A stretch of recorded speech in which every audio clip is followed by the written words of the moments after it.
राम राम सभी साथियों को भाई, आप सभी का स्वागत है आपके अपने YouTube channel HSSE think tank पर। तो जैसा कि आपको पता है भाई, मैं जो कंपाउंड इंटरेस्ट है, चक्रवृद्धि ब्याज, उसका पूरा चैप्टर की वीडियो मैं डाल चुका हूं।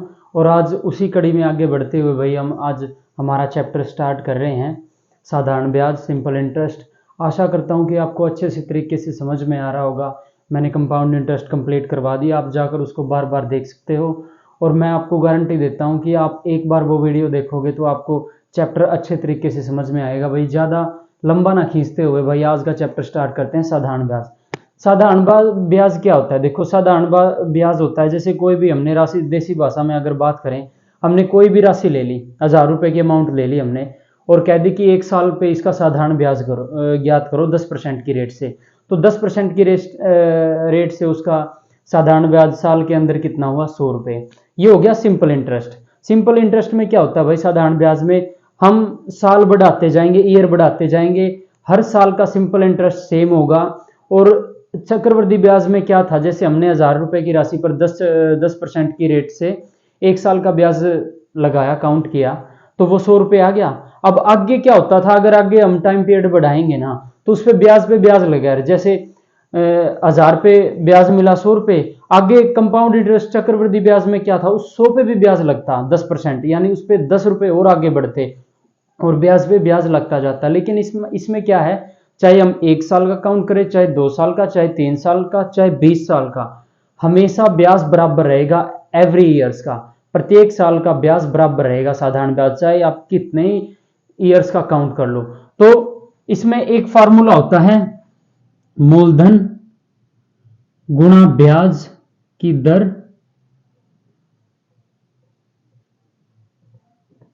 गुणा समय बटे 100। ठीक है, इसको ब्याज की दर, मूलधन, इसको ऐसे ही लिख लो, मूलधन गुणा दर गुणा समय।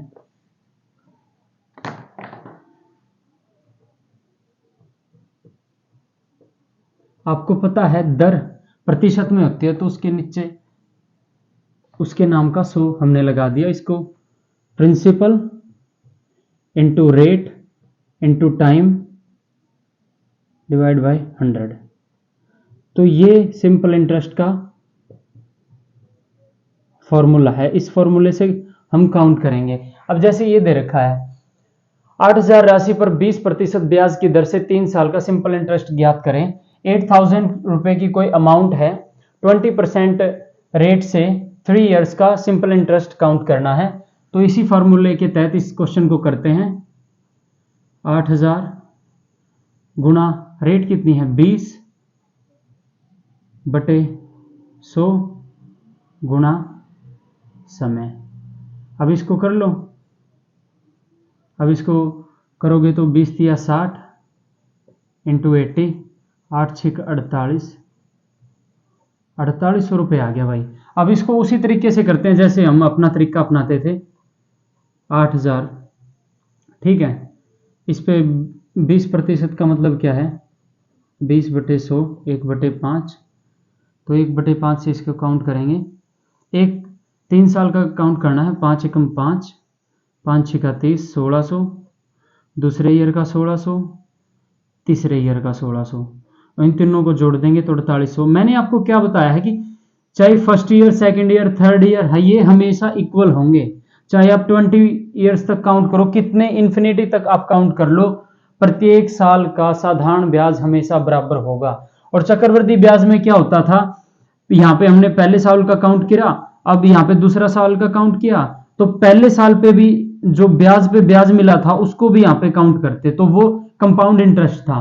तो ये इसका जो मेन फॉर्मूला है, और इसको मैंने इसके प्रोसेस के यानी इस तरीके से भी करवा के दिखा दिया जो मैं पहले आपको क्वेश्चंस में करवाता रहा हूँ। तो इसको एक बार नोट कर लो, फिर बढ़ते हैं आगे और क्वेश्चनों की, यानी डिफिकल्टी लेवल बढ़ता जाएगा। तो इसको एक बार आप नोट डाउन कर लो। और आपको नोट्स बनाने हैं, आपको नोट्स बनाने हैं, क्योंकि नोट्स आपको काम आएंगे। अगर आप कहीं पे यानी किसी भी बुक की प्रैक्टिस करोगे और वहां पर आप अटक जाते हो ना, तो आपके नोट्स वहां पर काम आएंगे। तो इसको नोट डाउन करो, फिर बढ़ते हैं नेक्स्ट क्वेश्चन की तरफ।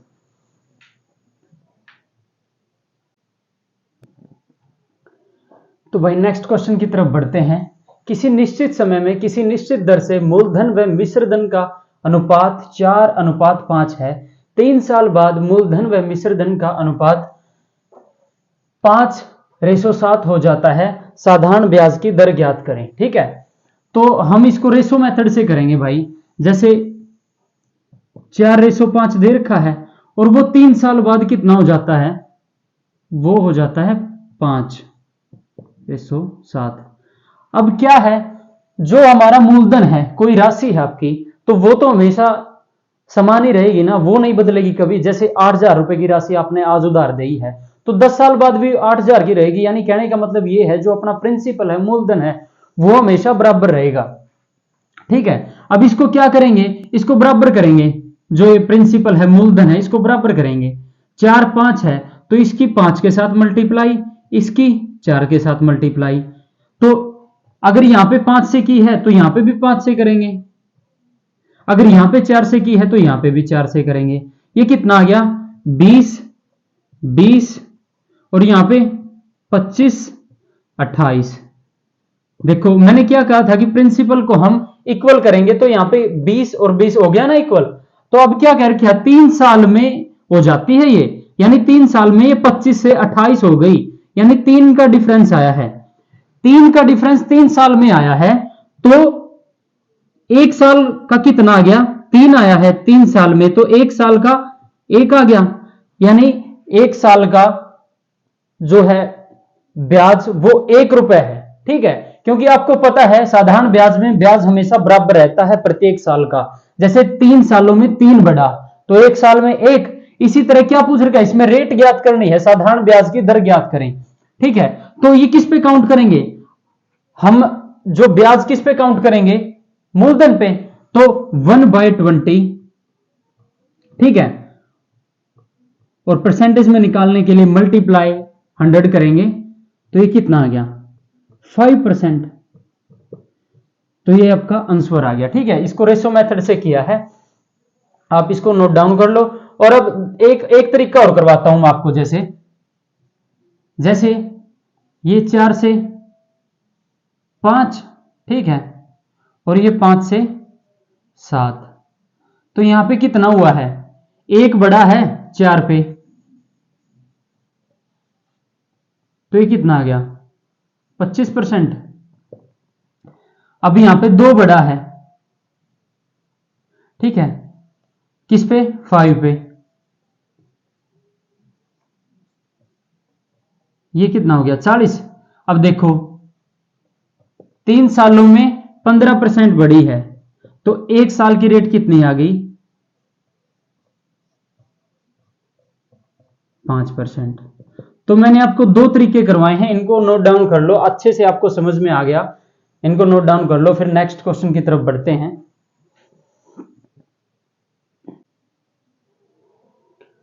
तो भाई बढ़ते हैं नेक्स्ट क्वेश्चन की तरफ। इस क्वेश्चन में क्या है, देखो, एक व्यक्ति अपनी राशि को 3 भिन्न भिन्न योजनाओं में क्रमशः 3%, 4%, 5% वार्षिक ब्याज दर से क्रमशः 5 साल, 3 साल, 4 साल के लिए निवेश करता है। प्रत्येक योजना के समाप्त होने पर वह पाता है कि प्रत्येक योजना से प्राप्त ब्याज समान है। तो बताए उसने संपत्ति किस अनुपात में दी है। तो इसमें यह कह रखा है कि भाई इन रेटों से इन साल के लिए उसने कोई राशि दी है और उन पे सभी पे जो है ब्याज समान है, तो अनुपात बताना है भाई कि वो उसने जो अमाउंट है वो किस रेशो में दी थी। तो इसको हम क्या करेंगे, मान लेंगे, मान लें कि वो राशि 100 रुपए, 100 रुपए, 100 रुपए, क्योंकि 3 है और पहले उसने दी है 3% से 5 साल के लिए, तो ये कितनी होगी, 15। ठीक है, इसका 100 का 3% कितना आ गया, 3, और 5 साल के लिए 5 गुना में 3, 15। अब इसी तरीके से अब 4% दी है, वो कितने वर्ष के लिए दी है, 3। तो इस 100 का 4%, 4, 3 वर्षों के लिए 12, 4 3 12। अब इस पे 5% और कितने साल के लिए दिए है, 4। ठीक है, तो 5% 100 का 5, 4 साल के लिए 5 का 20। अब इसने क्या कहा है कि जो है ब्याज समान है, तो इनको समान करने के लिए इनका एलसीएम लेंगे। कितना आ गया 60। ऐसे कर लो अगर आपको दिक्कत है, यानी एकदम 60 कैसे आ गया। 3 पंजे 15, 3 चौके 12, 20। अब 5 से, अब 4 से, 4 पंजा 20 दिया 60, 15 चौके 60, 12 पंजे 60, 20 दिया 60।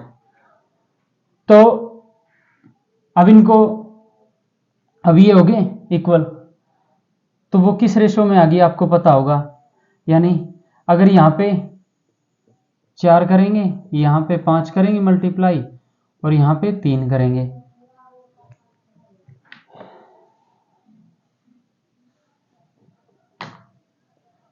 तो ये हो गया 60, ये हो गया 60, ये हो गया 60। इसने क्या कहा था, ब्याज समान है, ब्याज अपना समान आ गया, तो इसको भी इनसे मल्टीप्लाई करेंगे। अगर यहाँ पे मल्टीप्लाई 4 से किया है तो राशि को भी तो करेंगे ना, अमाउंट को।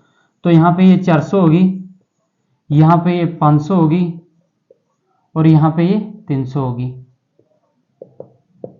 अब इसका रेशो कितना आ गया, 4:5:3। ठीक है, ये इसका आंसर आ गया।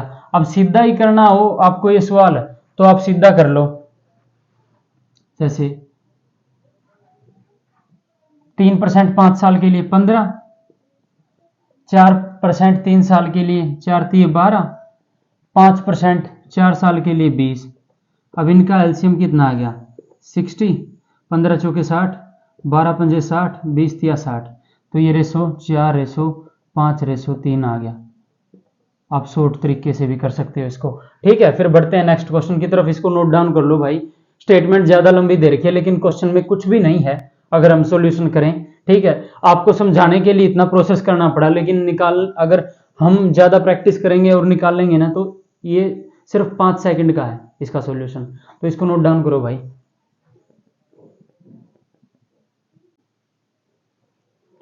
तो भाई बढ़ते हैं नेक्स्ट क्वेश्चन की तरफ। इस क्वेश्चन में क्या है, स्टेटमेंट को पढ़ते हैं। एक व्यक्ति अपनी संपत्ति को अलग अलग योजनाओं में प्रत्येक 5% की दर से निवेश करता है। उसके पास कोई अमाउंट है 2, तो उनको एक ही रेट से 5% दर से निवेश करता है। प्रत्येक योजना के अंत में यदि उसे समान मिश्रधन प्राप्त हुआ, यानी जब उसको ब्याज प्राप्त होता है, यदि योजनाओं की अवधि 2 व 3 वर्ष रही है, अमाउंट है कोई 2, उन पे 5% की रेट से 2 व 3 वर्ष के लिए वह ब्याज पे देवा है, किस अनुपात में उसने संपत्ति को लगाया, यानी जो उसने वो अमाउंट लगाई है वो किस रेशो में है, ये पूछ रखा है इस क्वेश्चन में। तो इसको उसी तरीके से करते हैं। इसमें अमाउंट मान लेंगे 100 रुपए 100 रुपए, 2 अमाउंट हो गई है। ठीक है, पहली को 5% की रेट से कितने ईयर्स के लिए देता है, 2 साल के लिए। तो ये कितना हो गया 5 दूनी 10, और मिश्रधन क्या रखा, उसे समान मिश्रधन प्राप्त हुआ, तो ये हो गया 110। अगर इसमें ब्याज काउंट कर देंगे प्रिंसिपल में तो वो मिश्रधन हो गया। ठीक है, अब 5% रेट क्योंकि उसने कहा है कि वो समान लगाता है दोनों पे।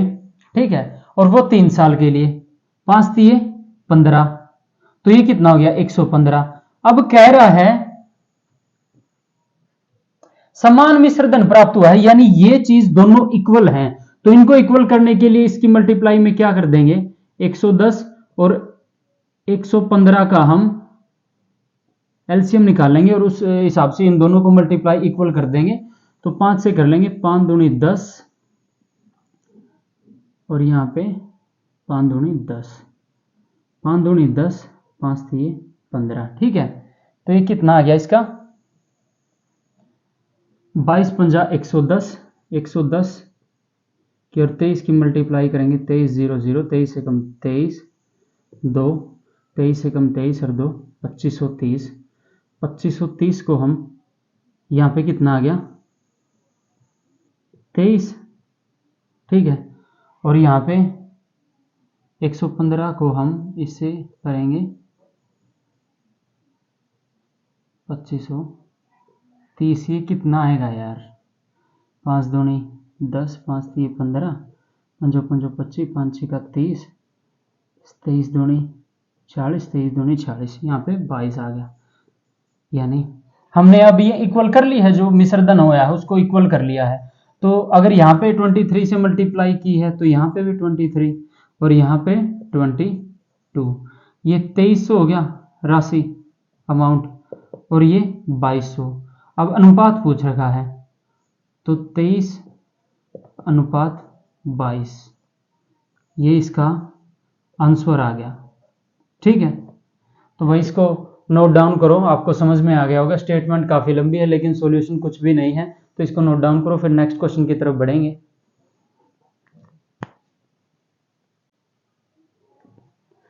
तो भाई बढ़ते हैं नेक्स्ट क्वेश्चन की तरफ। एक व्यक्ति अपनी राशि किसी बैंक में साधारण ब्याज से जमा करता है तथा 5 वर्ष में कुल 405 साधारण ब्याज प्राप्त करता है। यदि 5 वर्ष के बाद मूलधन 5 गुना कर दिया जाए, बताए 8 वर्ष के बाद कुल कितना साधारण ब्याज प्राप्त होगा।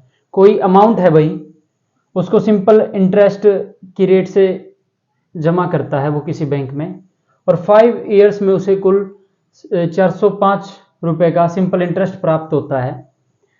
यदि 5 वर्ष आफ्टर 5 इयर्स यदि वो प्रिंसिपल को 5 टाइम मल्टीप्लाई कर दे, तो इसने पूछ रखा है कि 8 ईयर के बाद उसे कुल कितना सिंपल इंटरेस्ट प्राप्त होगा। तो इस क्वेश्चन को करते हैं भाई। अब जैसे हमने इसमें क्या करना आपको, जैसे ये 405 है, हमने 405 रुपए ही अमाउंट मान ली अपनी। ठीक है, 405 कोई अमाउंट है, वो 405 ही हमने मान ली। ठीक है, यही करना आपको। तो 405 उसको ब्याज प्राप्त हुआ है 5 साल के अंदर, तो 1 साल के अंदर कितना हो गया 81। अब 81 से हम इस पे 1 साल का सिंपल इंटरेस्ट 81 प्राप्त हुआ है, हमने अमाउंट 405 माननी है, तो रेट कितनी आ जाएगी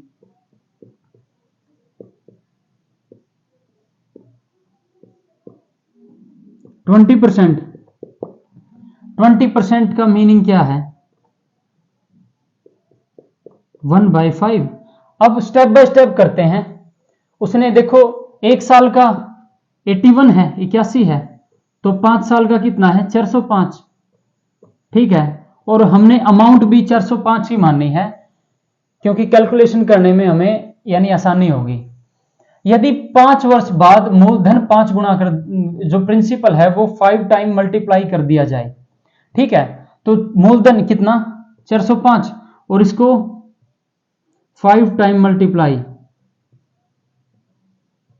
तो अब जो बता रखा 5 साल के बाद जो प्रिंसिपल है मूलधन है वो 2025 रुपए हो गया। तो अब बता रखा 5 साल बाद यानी 8 वर्ष के बाद कुल कितना। अब बचे 5 साल का हमने काउंट कर लिया है 405 और 8 साल का पूछ रहा, तो बचे कितने 8 - 5 3 साल।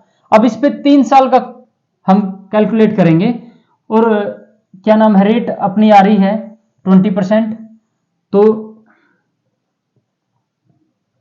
ठीक है, तो इसको काउंट करेंगे, चाहे तो फॉर्मूले से कर लो चाहे मैं जो तरीका करवाता हूं आपको। ये कितना हो गया, इसको करेंगे